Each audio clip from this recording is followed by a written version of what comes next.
सत्ताधारी आमदारांनी मंत्रालयाच्या जाळीवर मारल्या उड्या। गेल्या काही दिवसांपासून आदिवासी समाजासाठी नरहरी झिरवळ आंदोलन करतायत। त्यांनी आदिवासी समाजाच्या प्रश्नांसाठी मुख्यमंत्री एकनाथ शिंदे यांची 2 वेळा भेट घेतली होती। मुख्यमंत्री आमचं ऐकत नसतील तर आमच्याकडे प्लॅन बी आहे असं नरहरी झिरवळ म्हणाले होते।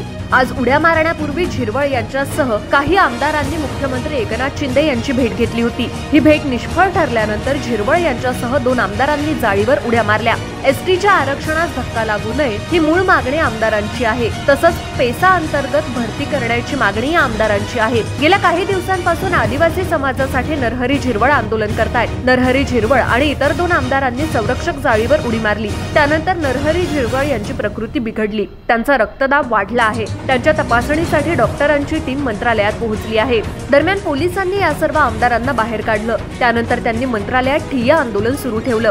आंदोलनाकडे सरकारनं दुर्लक्ष केलं, त्यामुळे आम्ही आंदोलन केलं। आम्ही सुद्धा माणसं आहोत असं नरहरी झिरवळ यांनी म्हटलं। दरम्यान सत्ताधारी आमदारांनी केलेल्या या आंदोलनानंतर विरोधी पक्ष आक्रमक झालाय। विधानसभेचे विरोधी पक्षनेते विजय वडेट्टीवार यांनी सरकारवर जोरदार टीका केली आहे।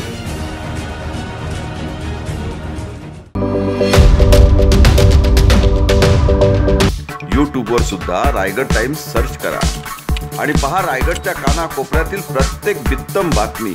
आणि हो, लगेच सबस्क्राइब बटनवर क्लिक करायला विसरू नका। रायगड टाइम्स, आपलं चॅनल, आपला आवाज।